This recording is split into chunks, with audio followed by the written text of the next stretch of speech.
ನಮಸ್ಕಾರ ಸ್ನೇಹಿತರೆ, ನಾನು ಹನುಮಂತ್ ಮಾಗಿ.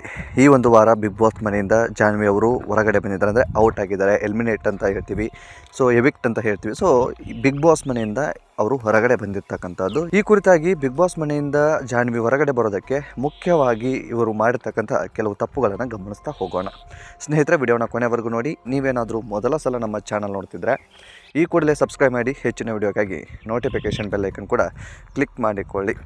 ಜಾನ್ವಿ ಅವರು ಆರಂಭದ ದಿನದಲ್ಲಿ ಅಂದರೆ ಬಿಗ್ ಬಾಸ್ ಮನೆಗೆ ಬಂದಂಥ ಸಂದರ್ಭದಲ್ಲಿ ಒಂದಿಷ್ಟು ಚೆನ್ನಾಗಿ ಆಟವನ್ನು ಆಡ್ತಾ ಇರ್ತಾರೆ. ಅದಾದ ಬಳಿಕ ಅಶ್ವಿನಿ ಗೌಡ ಅವ್ರ ಜೊತೆ ಪರಿಚಯ ಆಗುತ್ತೆ. ಅಂದರೆ ಅಶ್ವಿನಿ ಗೌಡ ಅವ್ರ ಜೊತೆ ತುಂಬ ಆತ್ಮೀಯತೆ ಬೆಳೆಸ್ಕೊಳ್ತಾರೆ. ಅದೆಲ್ಲವೂ ಕೂಡ ಆದ ನಂತರ ಒಂದು ಗೆಜ್ಜೆ ಸೌಂಡ್ ಅಂತ ಏನು ಮಾಡ್ತಾರೋ ಅಲ್ಲಿಂದ ಸ್ವಲ್ಪ ವೀಕ್ ಆಗಿಬಿಡ್ತಾರೆ. ಅದನ್ನು ತಪ್ಪು ಒಪ್ಪಿಕೊಂಡಿದ್ದರೆ ಬಹುಶಃ ಏನಾಗ್ತಾ ಇತ್ತು ಅನ್ನೋ ಗೊತ್ತಿಲ್ಲ. ಅದನ್ನು ಅವರು ಸಾಬೀತುಪಡಿಸ್ಕೊಳ್ಳೋದಕ್ಕೆ ಅಥವಾ ಅದು ನಾನು ಮಾಡಿಲ್ಲ, ಉದ್ದೇಶಪೂರ್ವಕವಾಗಿ ಮಾಡಿಲ್ಲ ಅನ್ನೋ ರೀತಿಯಲ್ಲೇ ಹೇಳೋದಕ್ಕೆ ಹೋಗ್ತಾರೆ. ಅಲ್ಲಿಯೂ ಕೂಡ ಇವರು ವೀಕ್ ಆಗಿಬಿಡ್ತಾರೆ. ರಕ್ಷಿತಾ ಜೊತೆ ಜಗಳ, ರಾಶಿಕಾ ಜೊತೆ ಜಗಳ, ಸೊ ಇಂಥದ್ದೆಲ್ಲವೂ ಕೂಡ ಮಾಡಿದಂಥ ಸಂದರ್ಭದಲ್ಲಿ ಅವರು ಸ್ವಲ್ಪ ಆ್ಯಕ್ಟಿವ್ ಆಗೋದಕ್ಕೆ ಸಾಧ್ಯ ಆಗೋದಿಲ್ಲ. ಇದೆಲ್ಲವೂ ಕೂಡ ಆದ ಬಳಿಕ ಸೈಲೆಂಟ್ ಆಗಿಬಿಡ್ತಾರೆ. ಸೈಲೆಂಟ್ ಆದ ನಂತರ ಬಿಗ್ ಬಾಸ್ ಮನೆಯಲ್ಲಿ ಇವರ ಒಂದು ಜರ್ನಿ ಮುಂದುವರಿಯೋದಕ್ಕೆ ಸಾಧ್ಯ ಆಗೋದಿಲ್ಲ.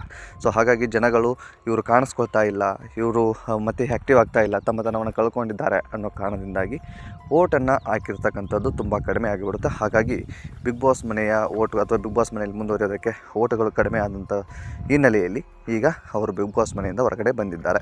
ಸೊ ಈ ಕುರಿತಾಗಿ ನಿಮ್ಮ ಅಭಿಪ್ರಾಯ ಏನು ಕಾಮೆಂಟ್ ಬಾಕ್ಸಲ್ಲಿ ಮೆನ್ಷನ್ ಮಾಡಿ. ಮತ್ತು ಮುಂದಿನ ವಿಡಿಯೋದಲ್ಲಿ ಸಿಗೋಣ. ನಮಸ್ಕಾರ.